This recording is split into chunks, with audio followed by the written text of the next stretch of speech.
Well, Joe Biden is still in the news, all because Joe Biden sat down with CBS News Sunday morning this week to promote a memoir Joe Biden's got coming out June 2nd called View from the West Wing. And in that interview, Joe Biden said something that, well, if you've been paying attention, you already knew was true, but never expected them to actually say out loud. So at this point, Joe Biden may be thinking that she's trying to save herself and her husband, but in reality, Jill Biden was just simply caught in a lie and threw her husband on the bus, and Jill Biden is only making it worse for herself. So here's the clip in question. Were you horrified as you saw it unfold?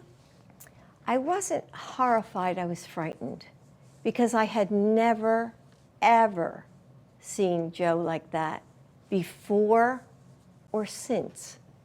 Never. Or since? Yes, or You've since. never seen him like never. that? No. What happened? I don't know what happened. I mean, as I watched it, I thought, oh my God, he's having a stroke. And it scared me to death. I call cap, as millennials and younger people say to this day, cap. You know, I find that hard to believe. So she told this woman in an interview that while she was, watching Joe's debate performance against Trump back in 2024, she thought, he was having a stroke. Her exact words, y'all heard from herself, okay? And in the book itself, she goes even further where she wrote that, she wondered if, whether he'd been drugged. She described watching her own husband at that debate stage as watching an AI hologram that was glitching. Those were her words, not mine, okay?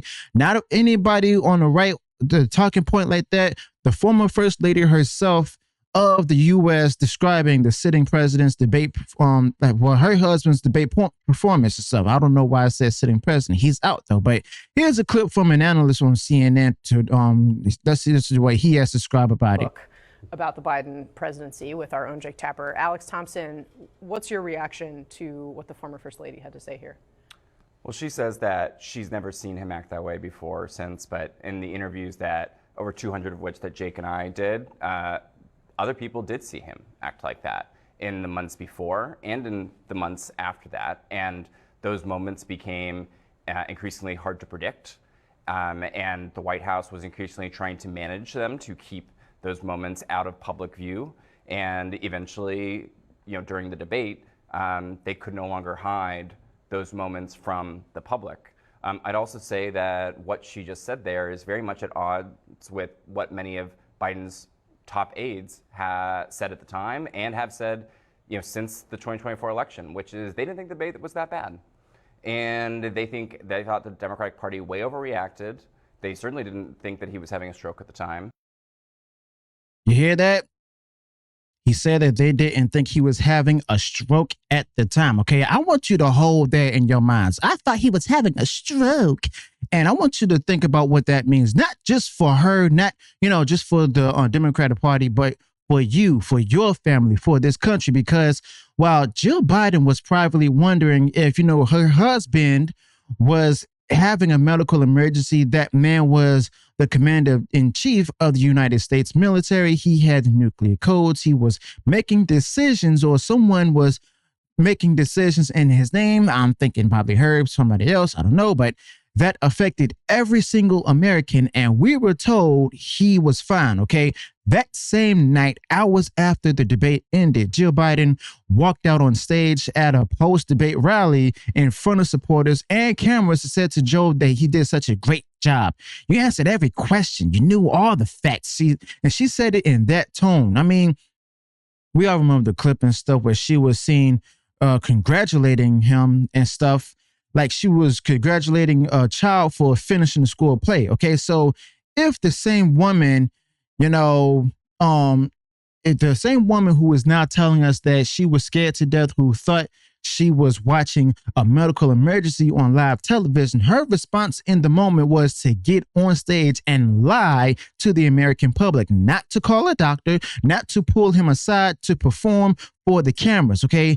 And it didn't even stop at that night. You know, the days after the debate, the Biden family went to Camp David, and what came out of Camp David was not concerned about his health. It was the decision to stay in the race. Jill told Vogue magazine that this was in a cover story that came out days later, by the way, that Joe would not let those 90 minutes define 4 years he's been president and will continue to fight. She told the donors, when Joe gets knocked down, Joe gets back up, okay? But behind closed doors, according to multiple reports, I mean, she was one of the strongest voices pushing him to stay in. And she said in a small circle of advisors told the campaign staff that it was just a bad night. One bad night, nothing to worry about. Get back to work, basically. He didn't drop out until July 21st, nearly a month later. A month where he continued as the sitting president and the presumptive Democratic nominee, while his own wife privately believes she had watched him have a stroke on national television, okay? So after Jill's CBS interview aired, Biden's own former campaign staff started talking, and they are not happy. So a former Biden advisor and stuff, campaign advisor, told reporters that Jill, you know, had, and a handful of close advisors and stuff kept gaslighting us, telling those of us on the campaign that we were the ones who were wrong and that he just had a bad night. That advisor said Jill saw the reputational damage this caused her and is now taking a new position. Basically, she's trying to save her butt, okay? She's throwing her husband as well as everyone else under the bus. She's trying to save her own skin, okay? Now, Axios reporter Alex Thompson, who co-wrote Original Sin, the book about Biden's decline, said he was surprised by the level of anger and frustration coming from the former Biden aides toward Jill in the last 24 hours, okay? Y'all can see these comments right here and stuff. And it's like everyone X still to this day. And, you know, this Alex Thompson, showing us that, you know, these are the people who worked for the Bidens, who believed in the campaign, who were told by their inner circle that everything was fine. And now they're saying publicly that they don't believe her. They're calling it revisionist history, if you will. And I mean, let's be honest, that's hard to argue with them, okay? Because if you think about what Jill Biden is actually doing here, you'll see that Jill Biden is trying to reposition herself, you know, as the worried wife who knew something was wrong. But that version of the story makes everything Jill Biden did afterward much worse and not better. Now, unlike Jill Biden, if you actually think your husband is having a stroke on national television, you don't go celebrate at a rally. You don't spend the next month, you know, telling everyone he's fine. You don't push him to stay in the race. You get him help. And it doesn't seem like Jill Biden did any of that. Okay. So the fact that Jill Biden did more of those things means that one of two things: either she didn't actually think that Joe was having a stroke, and she's making it up to sell right now, just to sell books, or did she think that and covered it up anyway because the power and the position mattered more? I mean, pick whatever one you want, but either one is good. So here's also another clip from Link Lauren and stuff about warning who you should marry. Yup. This is why you have to be careful who you marry. Joe Biden's wife, Jill, thought he was having a stroke on national television and sat there and did nothing. I said it at the time and I'll say it again. That to me is elder abuse. What kind of wife allows her husband to go out there on national television to embarrass himself, to degrade himself, and to look like a blubbering fool? Not only did Jill Biden sit there and do nothing, she took him to an after party where she grabbed the microphone phone and said, "You did it, Joe. You answered all the questions."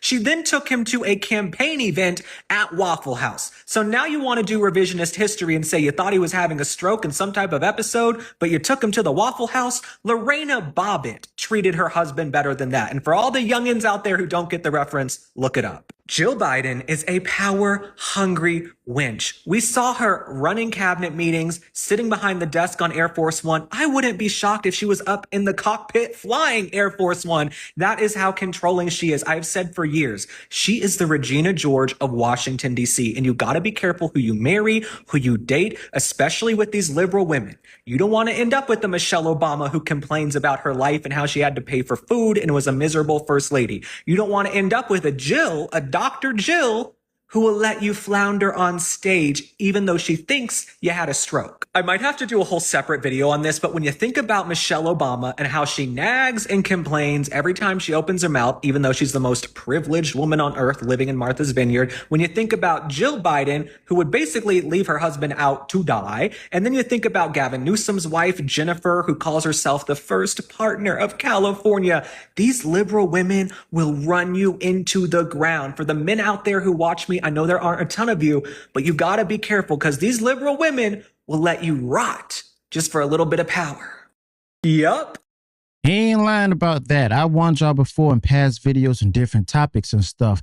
And look, this is not just, a particular story about one family's dishonesty. This is about what was done to the country while it was happening. That's the point that reminded me when he brought this up. But while Biden was declining, while his inner circle was shrinking, the number of people allowed in the room with him, the American people were dealing with the consequences. So over 7 million, illegal border crossings on his watch, inflation that crushed working families, fentanyl crisis that killed tens of thousands of Americans every single year, and different foreign policy decisions involving American troops, American money, American credibility being made by a man his own wife thought might be having a stroke. And if he wasn't, making those decisions, I mean, who was?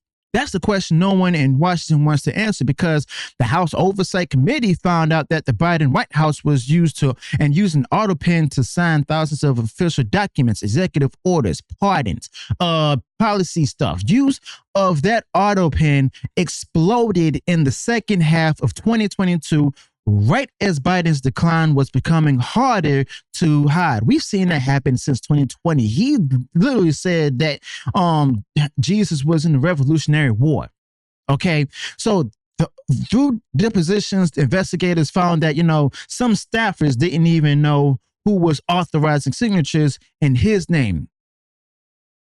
Unelected staffers, people whose names you've never heard, people who you've never voted for, were potentially running the executive branch of the United States government, and the American voter was cut out of the equation entirely. So that's a constitutional issue, not a partisan one. The American people have a right to know whether the person they elected is capable of doing the job, and that right was taken from them deliberately by the people closest to the president, and the media helped them do it. Back in March 2024, 3 months before that debate, Joe Scarborough went on MSNBC and said this version of Biden, intellectually, analytically, is the best Biden ever. I mean, that was the line. Y'all remember that, right? That was the narrative they were selling to the American people. So when videos started circulating of Biden wandering off at the G7, freezing at events, looking confused, the White House didn't address it honestly. I mean, Karine Jean-Pierre, as y'all remember, got behind that podium and called them cheap fakes and stuff, and said that they were deceptively edited. She basically made money off of lying, okay? She said it was misinformation from Republicans. The Washington Post backed her up. The whole apparatus lined up to tell the American people that what they were seeing with their own eyes wasn't real, okay? Then the debate happened, and 50 million Americans watched that. Inner Circle had been, hiding, and the cheap fakes narrative, as she said before, actually just went on ahead and blew up, okay? That collapsed overnight because you can't call it a cheap fake when it's 90 minutes of unedited live television. Even Jake Tapper and Alex Thompson documented all of this in Original Sin, where they described, a president who failed to recognize longtime allies, lost his train of thought in important conversations, but got significant dates. They described an inner circle that got smaller and smaller, intentionally shielding him from his own cabinet, from senior White House staff, from anyone who might see the truth and speak up, okay? But yeah, that's all interesting and stuff, but that's what they're trying to hide. And now Jill Biden's own admission is the final piece, where she's confirming from the inside of the family that there was a real medical concern that night. She's confirming that her public reaction was completely different from her private one. She's confirming that the gap between what they told the public and what they knew privately was enormous. So even CNN is turning on her. Abby Phillips actually, went up there and stuff and basically exposed her and stuff. They said the conversation needs to be had about the deceptiveness that was behind this. So that's a CNN anchor right there using the word deceptiveness about a Democratic former first lady on national television. And yes, before we end the video, want to report how President Trump is talking about everything that's happening with Jill Stein right now, saying that, well, not Jill Stein, that's a whole different political figure. Jill Biden, where Jill Biden is now out there finally admitting that she did not know what went wrong with Sleepy Joe during our spectacular and highly rated 2024 presidential debate, where Joe was not exactly performing to the highest level of debate standards. She said that she thought he was having a stroke and various other really bad things, and yet never rushed onto the stage to help her troubled husband, as any good wife would do. The only thing she failed to mention was how I was doing prior to his near total collapse. In other words, as many have asked, did my strong performance in that debate cause him to, plain and simple, choke, leading to his ignominious defeat, or were other reasons the cause? Nobody else knows the answer to that, but I do. Okay. So yeah, why is she saying all this now? The memoir drops June 2nd. Jill Biden is doing a press tour right now, and Jill Biden is, doing CBS, but it's not a confession born of guilt or concern for the country from Jill Biden. It's just a marketing strategy for Jill Biden and her team. So Jill Biden is definitely packaging the cover up, and that Jill Biden herself participated in, as revealing personal story and selling it to a $30 hardcover. Okay. So yeah, 2 years ago, she did stand in front of the country and said her husband was fine. She pushed him to stay in, the race that he had no business in, being in. She let the White House call real concerns cheap fakes. She also let the campaign staff believe that they were wrong for being worried. And now she's monetizing the truth. She helped bury after gaslighting everybody, and the truth the American people had a right to know when it actually mattered. So not now, not on a book tour, when it mattered, when she was in office, when decisions were being made that affected every American family in this country. So yeah, that's the story right there. Not just that, Jill Biden thought her husband was having a stroke. That's been obvious most of the country since June 2024.